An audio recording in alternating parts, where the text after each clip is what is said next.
You know, I heard a quote one time from Vincent van Gogh that really rang true. He said, he has dedicated his life to his art and he has lost his mind in the process. When I sat and I thought about that, it sounded very familiar. I have given every single thing, every ounce of my life to this craft, to perfecting my craft, and I continue to do so. And in the process, I have lost my mind to regular society, to people who wake up at 9 a.m., who clock out at 5 p.m. They would look at me and say, I've lost my mind, but me, I have found it almost. My name is Connor McGregor. I'm a professional MMA fighter.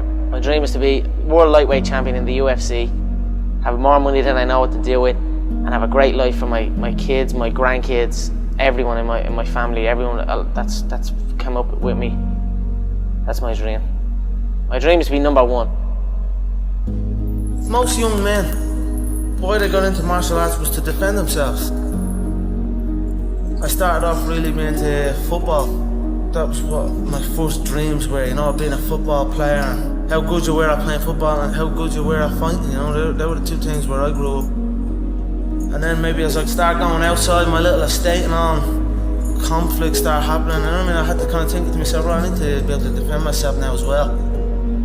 Not even to get back at anyone around, just to kind of be like, alright, this guy knows what he's at, just leave him alone. Now that's it, I don't know why I'm doing it other than that really. Now I'm obsessed. I was working in the plumbing business at the time, yeah, but it would have been around that time that John, I left the plumbing business. How bad was that? The plumbing? Yeah.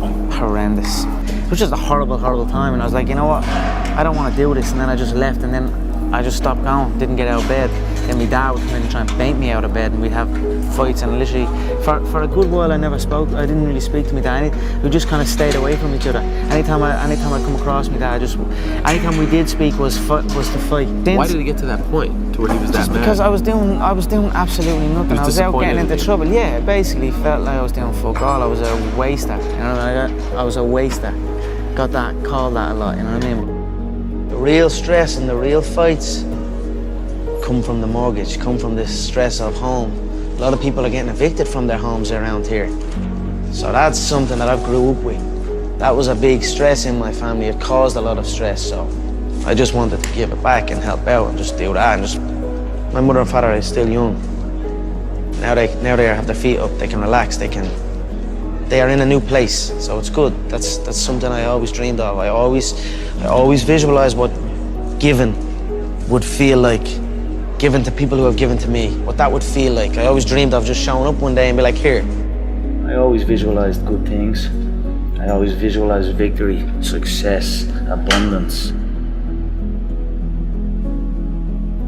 I visualized it all, and it's all happening. If you have a clear picture in your head of something is going to happen, a clear belief in that it will happen no matter what, then nothing can stop it. You know what I mean? It is destined to happen, and that's what happens. You know what I mean? It's perfect. Fighting myself, you know what I mean? Because you are fighting yourself. There is no opponent, you know what I mean? It's you versus you, and I'd say I'm fighting myself in there, and I'm gonna beat myself. Not even martial arts, life, you know what I mean? It's always you versus you. If you're competing against other people, you know what I mean? Competing against others, and you're gonna become bitter. Eventually you'll become bitter.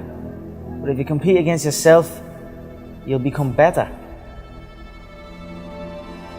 There are no restrictions, there are no limits. There's no one trying to get something from me, or trying to make me do this, or make me do that, or send me here, or send me there, or stop me from going full. I'm free, I go in and do as I please. This is my time now.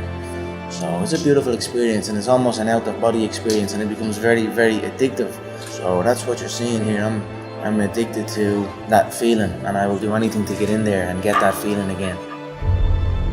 I truly believe we are all equal as human beings. If we are obsessed with something and we truly pursue our passion with everything we have, regardless of anything else, if you are obsessed, work hard, put in the time, you will succeed. And that is a philosophy that I carry, my coaches carry, and to see LeBron James, who's like a mega superstar over here and a phenomenal athlete, share that belief is inspiring right back to me. It shows that we are thinking correct. You know, this is hard work. This is an obsession. Nothing can beat hard work.